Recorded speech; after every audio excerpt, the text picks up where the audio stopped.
"Stop her immediately, because that woman is taking something from the warehouse."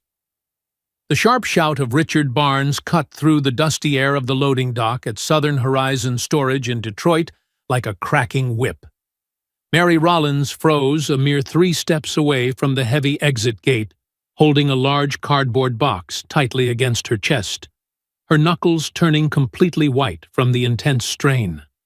She did not turn around right away, but instead closed her eyes for a brief moment, took a very deep breath, and only then rotated her face toward the massive supervisor approaching her like a wounded bull, sweating profusely and pointing his thick thumb directly at her. The other workers, who were busy assembling evening orders in the vast aisles, began to step out one by one, deeply attracted by the sudden commotion, some still holding packing tape, while others left their barcode scanners resting on the metal shelves. The exhausting routine of the late afternoon shift had been entirely broken, and nothing entertains tired, bored people quite like a harsh public shaming in the middle of a mundane workday.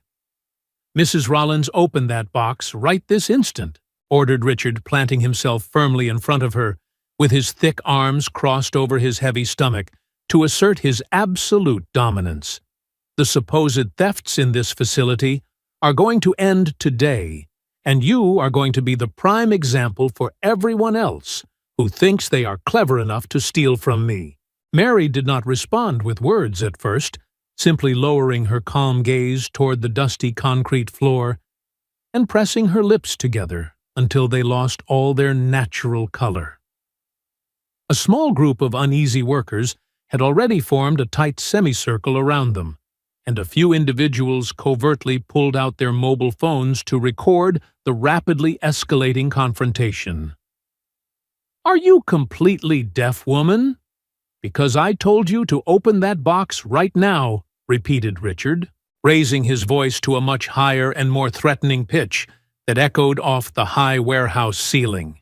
"Either you open it right here in front of the entire crew, or I will immediately call corporate security and hand you over to the city police in handcuffs, so you better choose your next move wisely." The calloused hands of Mary trembled slightly, not out of any sort of fear, but from the immense weight of contained anger and the heavy burden of enduring countless afternoons of twisted glares and whispered insults behind her back. However, this particular time Richard had gone entirely too far, creating a malicious public spectacle with a captive audience and recording cameras watching her every single calculated move. Taking a profound breath, she took a steady step toward an oxidized metal bench sitting near the gate, placed the cardboard down with extreme delicacy, as if it contained ancient porcelain, lifted the flaps one by one, and stepped back to let everyone see the absolute nothingness inside. A confused murmur quickly rippled through the tight circle of watching employees, prompting someone in the back to let out a nervous laugh, while another worker whistled in blatant, undeniable mockery. Richard Barnes leaned aggressively over the cardboard, sweeping his thick hand across the flat bottom as if he genuinely expected to uncover some invisible secret compartment hidden within the perfectly normal seams. He flipped the box entirely upside down, shook it violently, and held it up against the fading amber light of the late afternoon sun, only to find absolutely nothing inside the empty vessel.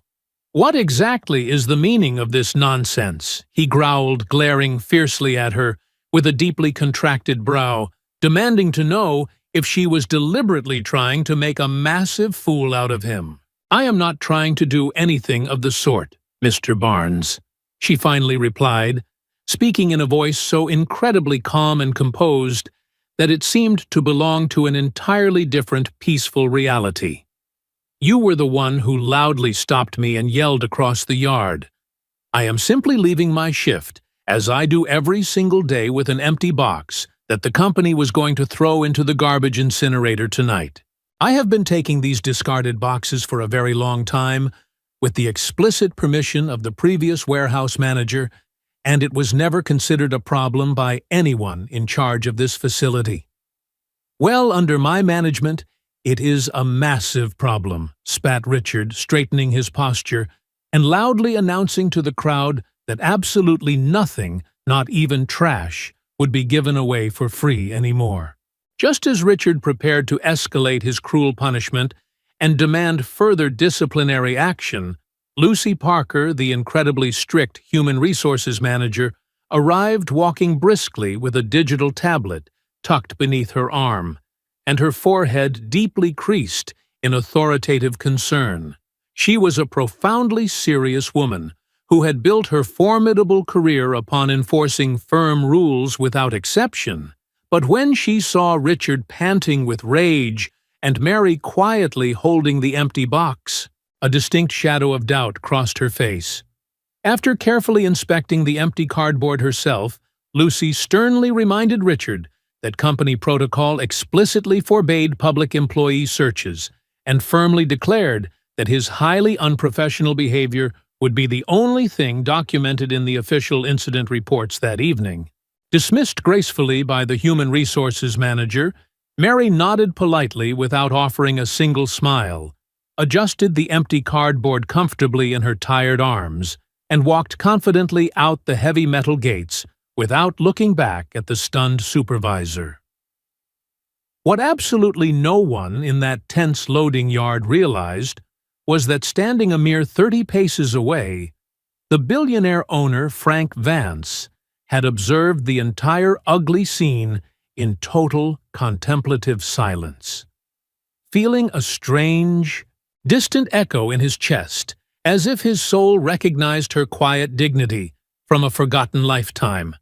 Frank immediately instructed his trusted chauffeur Arthur Smith to discreetly follow the humble woman through the sprawling streets of Detroit. Mary walked 3 blocks until she reached the public bus stop, carefully balancing the empty cardboard box in her arms, as if she were transporting something incredibly fragile and precious. She climbed aboard the noisy vehicle, found a worn seat near the very back, next to a smudged window, rested her forehead against the cool glass, and allowed the towering brick buildings to blur past her weary eyes. Absolutely no one riding on that crowded city bus could possibly imagine the massive weight she carried within her chest, nor the quiet mission that drove her forward day after day. The transit vehicle rattled heavily as it crossed a large bridge spanning the murky river, gradually leaving the glittering commercial district behind, to enter the much humbler, forgotten industrial outskirts of the city. The wide asphalt avenues quickly gave way to narrow, cracked alleyways, and the bustling city noise was replaced by the familiar sounds of a tight-knit working-class neighborhood where stray dogs slept peacefully in the middle of the uneven roads. Mary stepped off the bus at a completely unsheltered stop near the very end of the line, arriving in a district known to the locals as Pine Ridge, where every neighbor knew each other by their first names. Trailing a safe distance of over 300 feet behind her, a sleek, dark luxury car moved incredibly slowly, blending into the shadows of the fading evening light, while maintaining a careful watch. Inside the plush cabin, Frank Vance tightly gripped his knees, his heart racing erratically as he began to recognize the scent of burning firewood mixed with the aroma of freshly baked bread drifting through the chilly evening air. Mary walked down a dirt path, squeezed between unplastered brick houses and leaning wooden fences, warmly returning the greetings of elderly women sweeping their porches and young children playing with a severely deflated basketball. She possessed a radiant, tender smile that made her look like a completely different person from the silent, guarded woman who had just endured public humiliation at the massive corporate warehouse. A tiny neighborhood boy with a gap-toothed grin ran toward her with his arms wide open, shouting with pure joy, as Mary knelt down and gently placed the empty cardboard box directly over his small head. The child shrieked with laughter, running wildly down the dirt path, wearing the box like a giant crown, excitedly announcing to the entire block that the precious building materials had finally arrived for the evening. Frank ordered his driver to stop the luxury vehicle next to a rusted street lamp stepping out onto the cracked sidewalk and hiding his tall frame behind a concrete pillar to watch the joyful scene unfold from a distance. His pulse pounded loudly in his ears because something buried deep inside his subconscious was screaming that his feet had walked upon this exact same dirt many decades ago, long before he understood the concepts of wealth or betrayal. He cautiously peered around the corner and saw a humble, sprawling structure sitting at the very end of the path, surrounded by a patched wooden fence and topped with a heavily repaired tin roof. Over the wide-open gate, where several tired mothers and laughing children were freely walking in and out, hung a severely weathered wooden sign displaying deeply carved letters painted in fading white. Frank narrowed his sharp eyes to carefully read the old wooden sign, and when the words finally came into focus, his strong legs immediately gave out beneath him, causing a crushing, invisible weight to slam heavily against his chest. The sign proudly read, "Alice's Little Beacon, proudly founded by Alice O'Connor," and seeing that specific name instantly robbed the billionaire of his breath, forcing him to stumble backward in complete shock. He desperately reached out with his left hand to brace himself against the rough brick wall of an adjacent house, while his trembling right hand flew up to cover his mouth to stifle a sudden agonizing gasp. That name, deeply carved into the wood, belonged to the exact same woman who had miraculously saved him when he was nothing more than a starving, terrified toddler clinging to his dying mother. Alice O'Connor was the legendary warm-hearted woman who had graciously welcomed his gravely ill mother into a forgotten sanctuary surrounded by mud and poverty, providing them with a safe haven when the rest of the cold city had firmly locked its doors. Frank had solemnly sworn upon his mother's deathbed to return and honor Alice's boundless generosity, a sacred vow that he had entirely abandoned as he spent the subsequent decades building a ruthless logistics empire and accumulating massive fortunes. "It cannot possibly be the same place," he whispered to the chilly wind, his voice breaking into a raspy, almost inaudible sob as hot tears unexpectedly flooded his eyes and spilled freely down his cheeks. As he stared at the humble facade of the shelter, the most feared corporate executive in 3 different states finally felt the icy hand of his forgotten past gripping the back of his neck with undeniable force. Frank Vance found himself completely unable to move away from the rough brick wall, allowing his tears to flow without any permission, sliding down his face and soaking into the expensive silk collar of his tailored shirt. He had never cried like this in a public street, nor had he ever allowed another human being to see him, with slumped shoulders and trembling lips, resembling a broken man who had just recognized the face of a beloved ghost. From the other side of the dirt path, coming from within the patched wooden fence, he could hear the beautiful sounds of children laughing, women giving gentle instructions, and the heavy clattering of a large soup pot being placed onto a warm stove.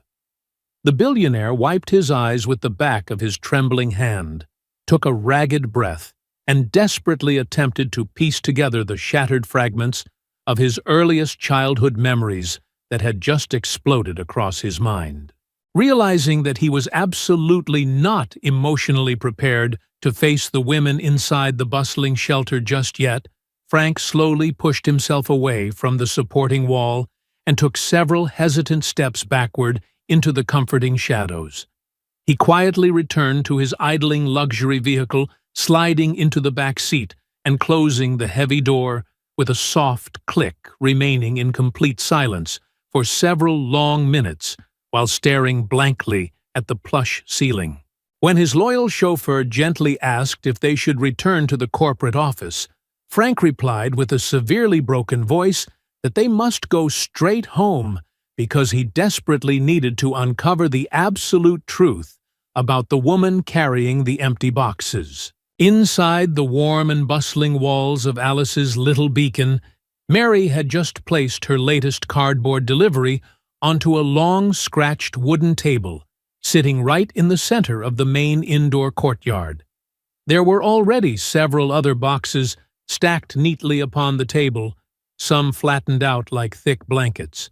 while others had been carefully sliced into precise geometrical shapes by skilled, loving hands.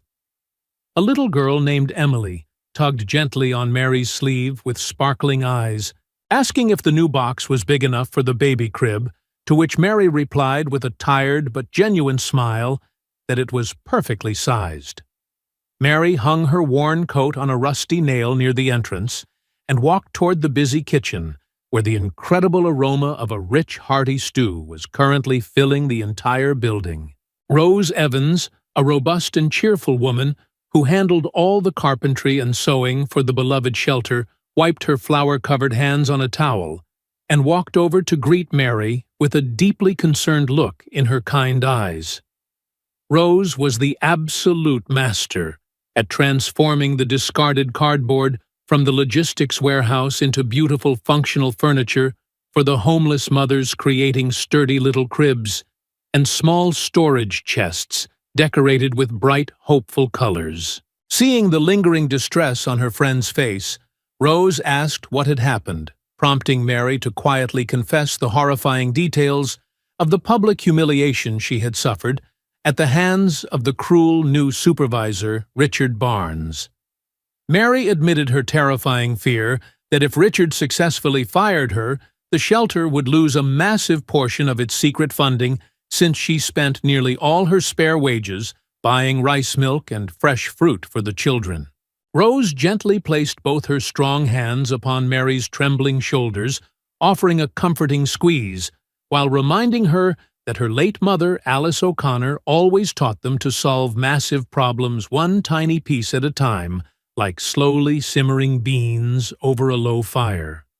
Meanwhile, sitting completely unnoticed in a quiet corner of the busy room, 12-year-old Matthew Carter was quietly observing the conversation with incredibly sharp, highly perceptive eyes that missed absolutely nothing that happened within his home. Matthew was an orphan who had been raised in the shelter since infancy, and he carried a secret. Earlier that evening he had peeked through a crack in the fence and seen a wealthy man in a dark suit weeping uncontrollably by the street lamp. The intelligent boy decided to keep this strange sighting to himself for the moment, sensing that the mysterious crying man was somehow connected to the ancient stories that Mary constantly told the younger children before bedtime. Across the sprawling city, locked securely inside the private study of his enormous silent mansion, Frank Vance eagerly accepted a dusty yellowing folder from the hands of his incredibly efficient personal assistant, Patty Baker. Patty had spent hours digging through the deepest, most forgotten archival basements of the corporate headquarters to find the box labeled with the name of Frank's mother, Teresa, containing decades-old donation receipts and personal correspondence. Frank dismissed his assistant with a trembling wave of his hand, pushed aside a crystal glass of water, and spread the ancient, delicate documents across the polished mahogany surface of his massive executive desk. Among the faded black-and-white photographs and handwritten ledgers, he found a piece of paper folded into 4 neat sections, written in his mother's familiar, elegant handwriting, addressed directly to Alice O'Connor. Frank unfolded the fragile paper with extreme care, his heart pounding violently as he read his mother's final words, where she explained that her medical time was rapidly running out, and that she was finally making peace with her inevitable departure. Teresa begged her dearest friend Alice to always protect the beautiful shelter she had built, and pleaded that if her son Frank ever returned, Alice must remind him that a true man is measured by what he gives to others, not what he selfishly hoards. Attached to the incredibly emotional letter was a highly detailed ledger written by Alice herself, proudly listing every single item purchased with the money from Teresa's pawned gold earrings, baby formula, winter blankets, school books, and a tiny mango tree planted in the courtyard. Reading the word mango completely shattered Frank's remaining emotional defenses, causing him to drop the faded paper onto the desk and bury his weeping face securely into both of his trembling hands. While Frank wept over his broken promises, Mary sat in the tiny cramped room she rented a few miles away from the shelter, gently tracing her fingers over 3 framed photographs sitting upon a small wooden nightstand. One picture showed her mother Alice wearing a messy cooking apron. Another showed a young Mary laughing heartily, but the third and most worn photograph displayed Alice and a very sick Teresa, wrapping their loving arms around a skinny, terrified little boy with enormous eyes. Mary gently whispered to the skinny boy in the photograph, wondering aloud where life had taken him, and recalling how her mother Alice had spent her entire life waiting by the front door, praying that the boy would one day return to visit. Following a strange, inexplicable instinct that she could not fully understand, Mary took the old photograph and taped it directly to her bathroom mirror, hoping that somehow the universe would finally bring the lost child back home. When Mary arrived at the Southern Horizon storage facility the very next morning to begin her grueling shift, she instantly noticed a heavy, deeply toxic atmosphere hanging over the entire warehouse floor. Her co-workers were actively avoiding her gaze, whispering behind massive stacks of inventory and quickly hiding their mobile phones whenever she walked down the long, dimly lit aisles to collect her packing materials. Her closest work friend, Yvonne Carter, rushed over with a terrified expression and quietly pulled her behind a tall shelf to show her a viral video playing on a glowing screen, proving that someone had maliciously uploaded the previous day's confrontation to the internet. The heavily edited video falsely portrayed Mary as a caught thief, accumulating over 40,000 views in a single night and generating hundreds of cruel, mocking comments from completely clueless strangers across the city. In the glass-walled executive offices overlooking the massive warehouse floor, Richard Barnes slammed his thick fist aggressively against a sleek conference table, proudly showing the viral video to 2 deeply concerned sub-managers while his face flushed a brilliant, triumphant red. He loudly demanded that Mary be fired before the stroke of noon, claiming that her continued presence was a massive liability to the company's public image, and entirely ignoring the established human resources protocols regarding proper investigations. Colin Adams, a generally prudent sub-manager, nervously attempted to calm Richard down, reminding him that the ultimate owner, Mr. Vance, required strict documentation for terminations, to which Richard arrogantly screamed that the billionaire owner could come down and see the absolute mess for himself. What the deeply corrupt supervisor failed to realize was that Frank Vance had already seen the absolute truth with his own 2 eyes, and a massive storm of righteous fury was currently gathering just over the horizon. The bright morning sun streamed warmly into the bustling courtyard of Alice's little beacon, where Rose Evans was finally putting the finishing decorative touches on a remarkably sturdy crib, constructed entirely from layers of thick, reinforced cardboard. She had carefully lined the inside with incredibly soft, donated pastel fabrics, painted bright yellow stars across the exterior walls using leftover acrylic paints, and reinforced the delicate corners with extra binding tape to ensure absolute safety. A gentle commotion near the heavy wooden gate announced the arrival of Clara Clark, a deeply exhausted teenage mother who had just been discharged from the city hospital carrying her precious newborn son wrapped tightly in a thin, worn blanket. When Clara saw the beautiful starry crib waiting perfectly prepared for her child, she immediately dropped to her knees on the stone floor, weeping with profound gratitude because she had genuinely believed her baby would have to sleep in a cold, empty drawer. Matthew Carter, watching the deeply emotional scene from his favorite spot near the kitchen door, quietly approached Rose after the young mother had settled her baby into the cozy new bed. He tugged gently on Rose's apron strings and whispered that he had been thinking constantly about the crying man wearing the expensive suit who had hidden behind the street lamp the previous evening. Rose paused her busy cleaning, her heart skipping a strange beat as she listened to the highly perceptive child describe the sorrowful stranger feeling a sudden electric chill race rapidly down her spine as the pieces began to align in her mind. She firmly instructed the boy to keep his remarkable observation a strict secret for the time being, sensing that something incredibly massive and life-changing was slowly approaching the humble patched doors of their beloved sanctuary. Just a few short hours later, an unassuming dark sedan parked quietly near the rusted fence, and a remarkably tall man stepped out into the warm afternoon breeze, wearing incredibly simple dark trousers and a plain button-down shirt without a tie.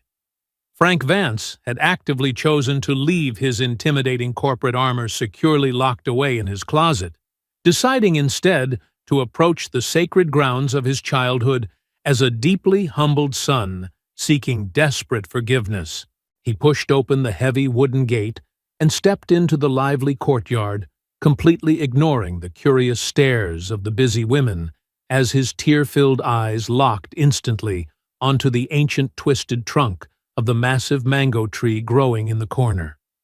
He distinctly remembered eating sweet sticky fruit while sitting upon the flat stone resting directly beneath its wide branches, while his dying mother watched him with pure, unconditional love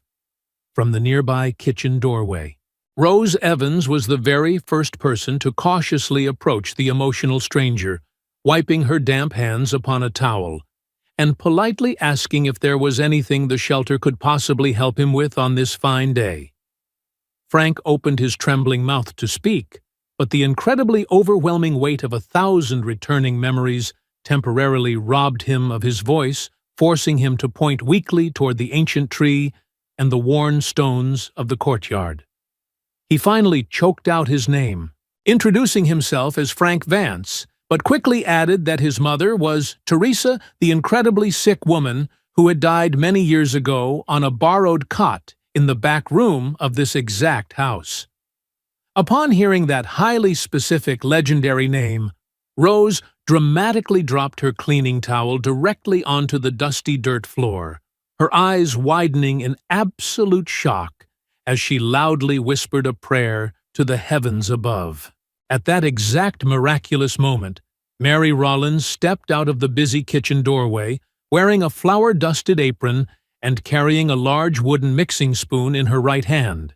She stopped completely dead in her tracks, her breath catching violently in her throat as she stared directly into the sorrowful, pleading eyes of the incredibly wealthy man standing before her in the sunlit courtyard. She did not instantly recognize him by his mature facial features, but the sheer emotional intensity radiating from his posture instantly connected with the faded photograph of the skinny boy she had lovingly taped to her bathroom mirror the night before. "You are the little boy from the picture," she whispered softly, her eyes instantly filling with warm, joyful tears as the unbelievable truth crashed over her with the beautiful force of a long-awaited miracle. Without a single moment of hesitation or a single word of reproach for his decades of painful absence, Mary walked swiftly across the dirt courtyard and wrapped her arms securely around the weeping billionaire, embracing him exactly like a long-lost brother returning home from a terrible war. They sat together on a long wooden bench resting beneath the shady leaves of the mango tree, where Mary gently placed a battered tin box onto the table, explaining that her mother Alice had left it exclusively for him. Inside the rusted tin were fading photographs, a small lock of hair, and a thick, beautifully handwritten diary, where Alice had meticulously recorded the exact day she welcomed Teresa and her terrified, wide-eyed little boy into their loving home.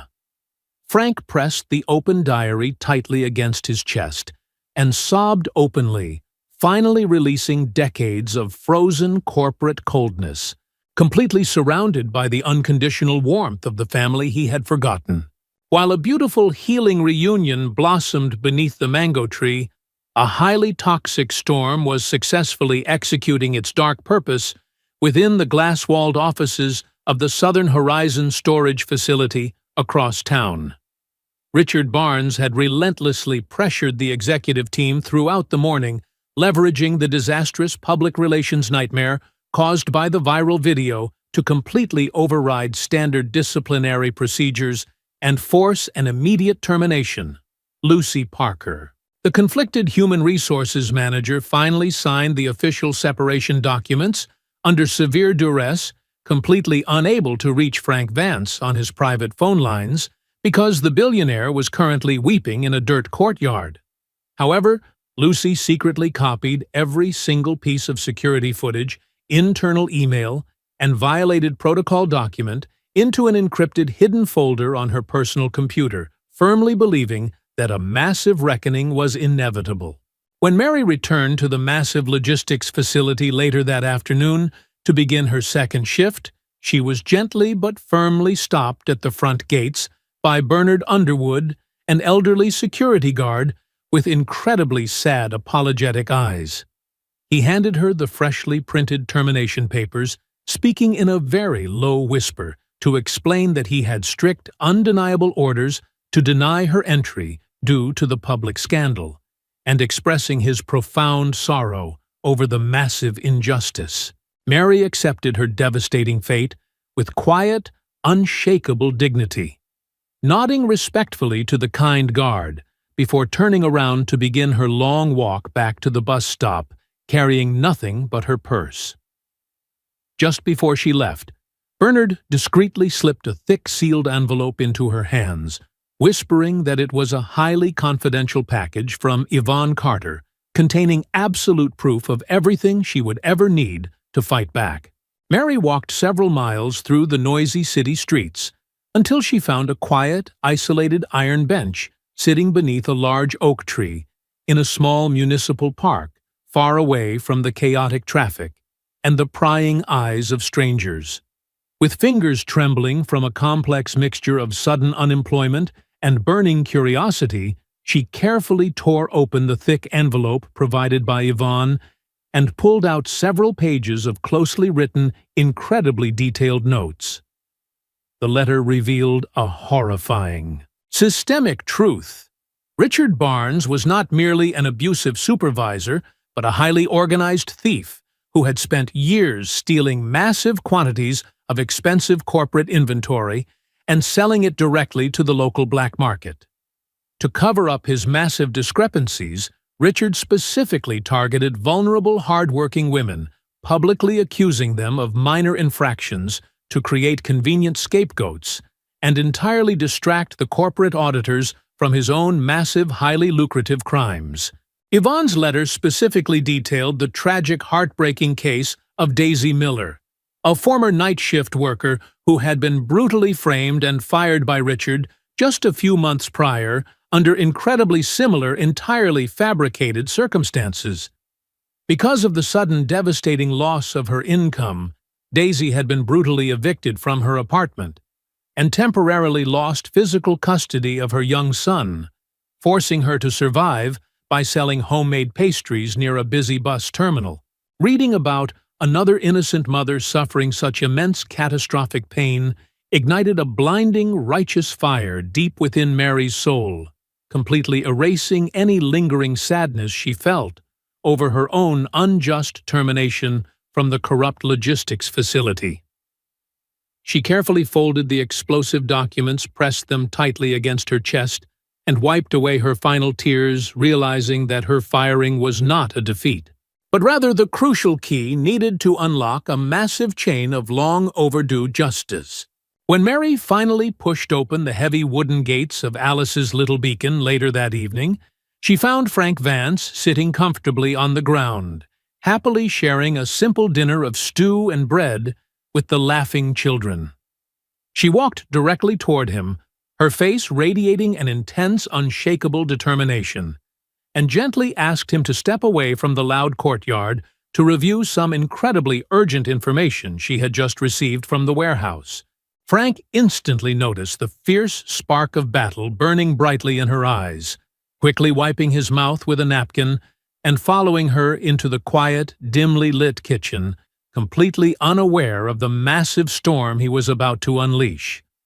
Mary handed him the explosive letter, stating clearly that she absolutely did not want her warehouse job back, but instead demanded absolute, undeniable justice for every single woman who had been destroyed by his company's severe negligence. Frank read the detailed pages in absolute silence, his jaw clenching so tightly that the muscles in his neck strained against his collar, as the horrifying realization of what had occurred beneath his own corporate banner settled heavily upon his shoulders.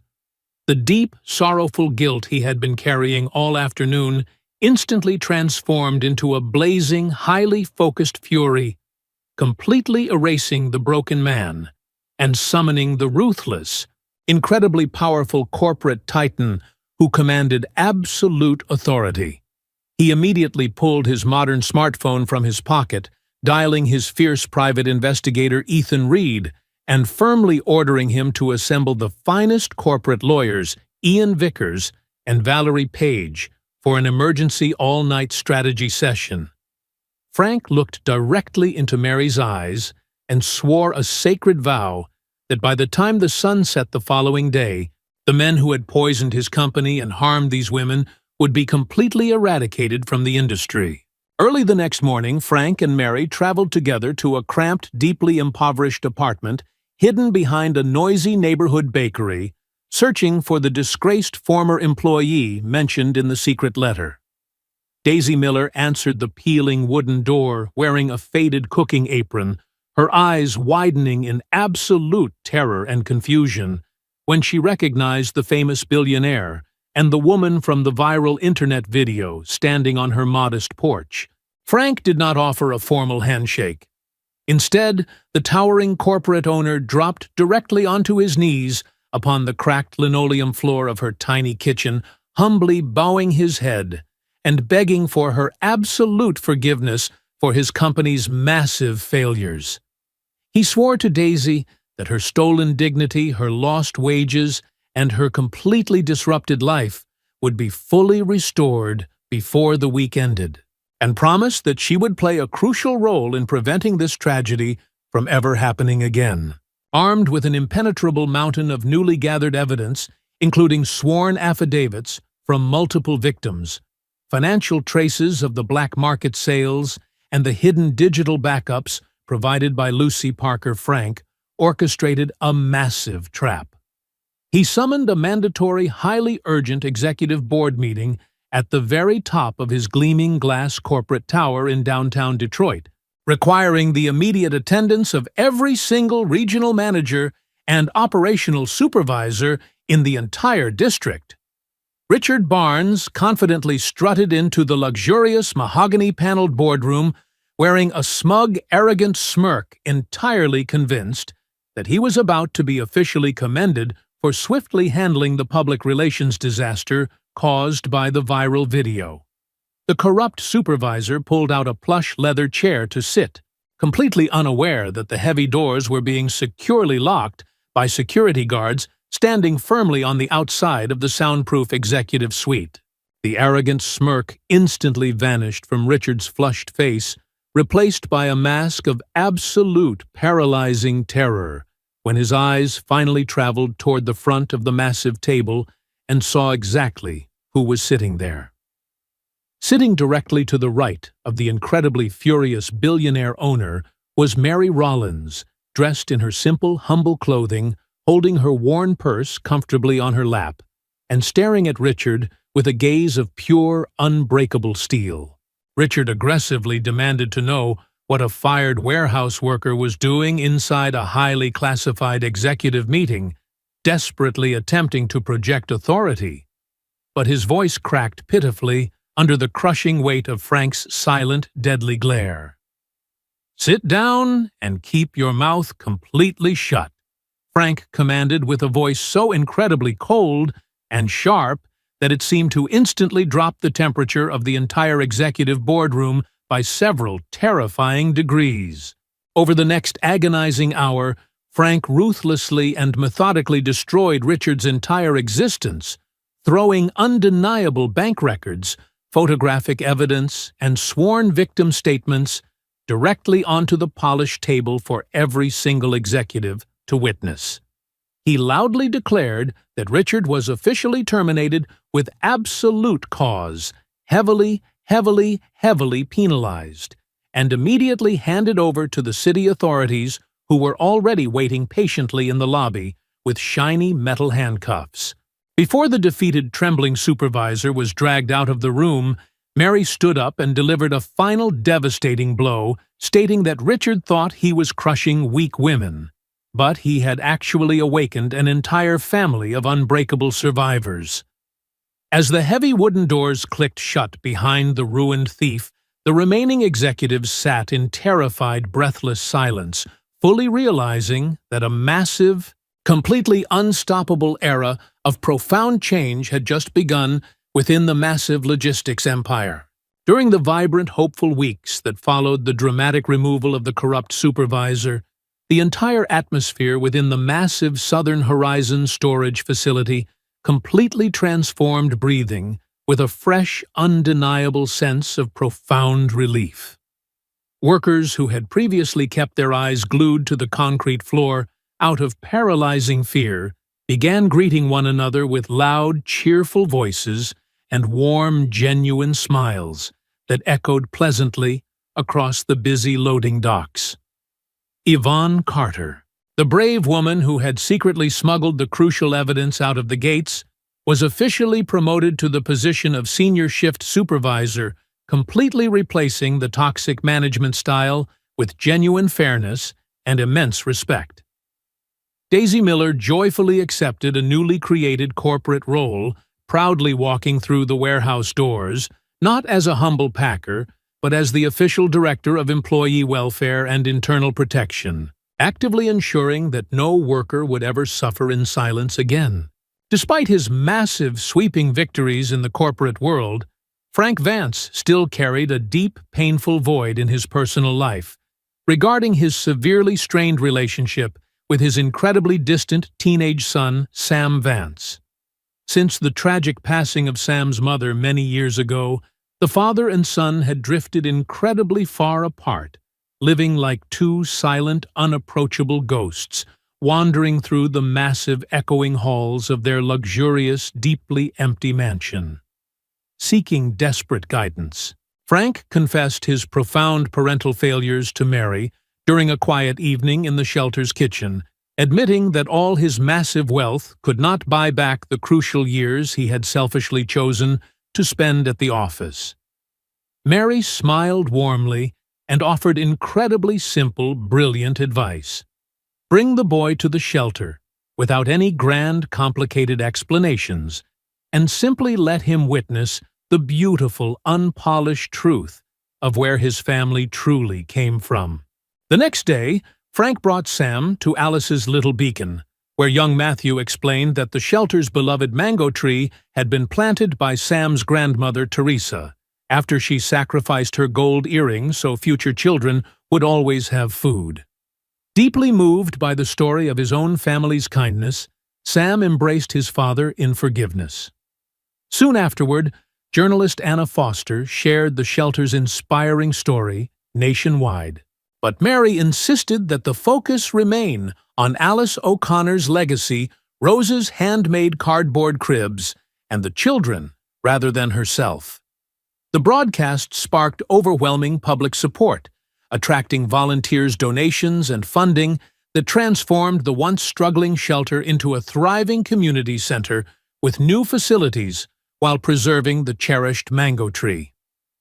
At the same time, Frank announced that a permanent share of his company's profits would support vulnerable workers through the newly established Alice O'Connor Foundation, honoring the woman who had taught him the true meaning of wealth. On the final evening of the year, everyone whose lives had been touched by the shelter gathered beneath the mango tree for a candlelit celebration.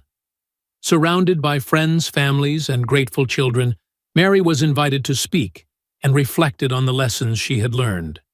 She explained that people had once judged her for carrying empty boxes, yet true value lies not in possessions, but in love, compassion, and service to others.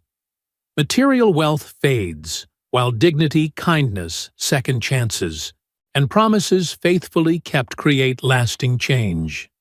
She reminded everyone that even the humblest acts of care can become hope for those in need,